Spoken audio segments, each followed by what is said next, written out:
មើលពីវិធីធ្វើមាន់ដុតស្នៀតពោតធានាថាឆ្ងាញ់ងាយ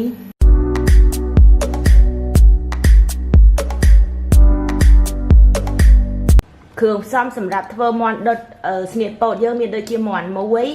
ស្នៀតពោតខ្ចីខ្ទឹមស2មើមស្លឹកគ្រៃស្លឹកក្រូចសើចប្រេងខ្យង2ស្រាបាយស្ករត្នោត1ស្រាបាយទឹកស៊ីអ៊ូខាប់1ស្រាបាយម្រេច1ស្រាកាហ្វេប៊ីចេ1ស្រាកាហ្វេនិងអំបិល1ស្រាកាហ្វេ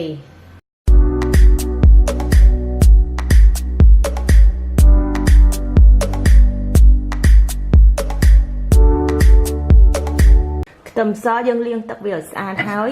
យើងយកវាមកវាយវាស្ប៉ែត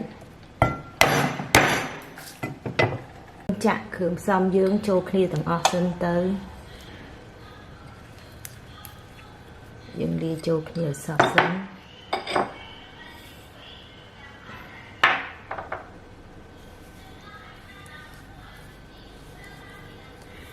ហើយយើងយកមកដាក់ចូលក្នុងមាន់យើ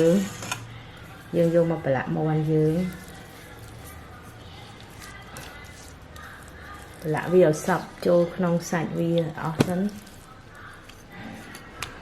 យើងលាបវាឲ្យចូលជាតិប្រឡាក់ឲ្យចូលជាតិប្រឡាក់មាន់ហ្នឹងឲ្យសព្វជាតិវាហើយ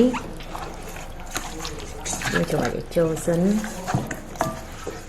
ដាក់ចូលទៅក្នុងសាច់ក្នុងមាន់និងក្រៅមាន់ក្នុងមាន់អស់យើងចាក់ទឹកស៊ីអ៊ូខាប់យើងលាបឲ្យវាមានពណ៌ក្រហមល្អដាក់វាឲ្យសម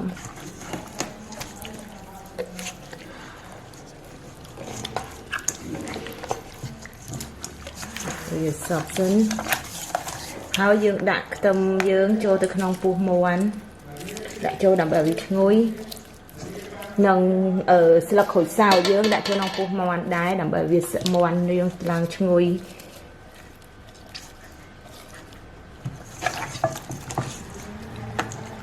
លឹកខៃបន្តិច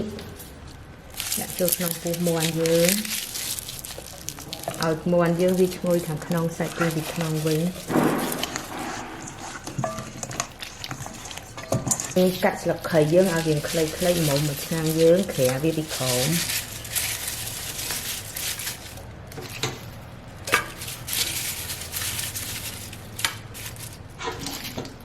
នឹងស្លឹកក្រូចសើច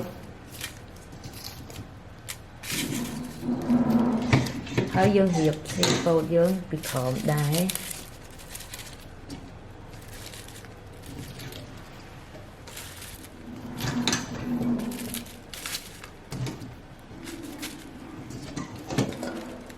យើងថប់មាន់យើងនឹងដាក់ខ្ទឹមសយើងចូល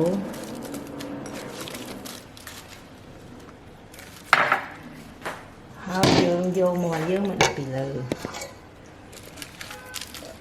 ដាក់មាន់យើងពីលើមក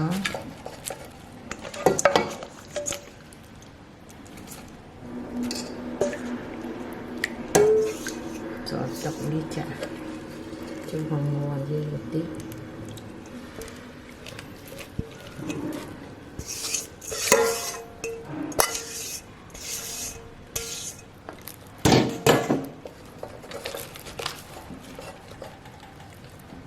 បើកភ្លើងដាក់នេះមាន់យើងនេះសិន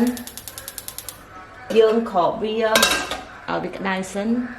យើងពេលក្តៅហើយយើងច្រូចប្រេងពីលើយើងច្រូចប្រេងឆាយើងនេះហ្នឹងដាក់វាពីលើមាន់យើង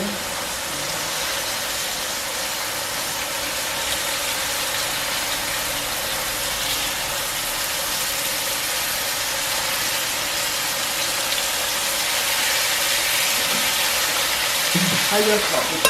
ដូចគ្នាមាន់យើងនេះហើយយើងទីស្លៀកពោតយើងឡើងលើវិញ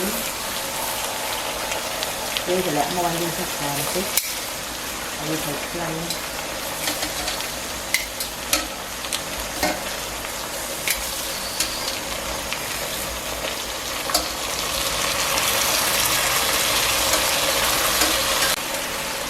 យើងលើកស្លៀកពោតយើងដាក់ឡើងដាក់ចាន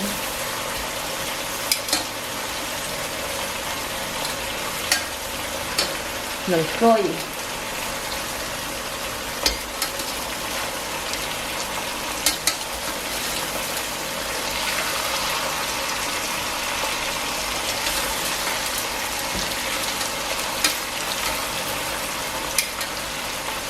quan dương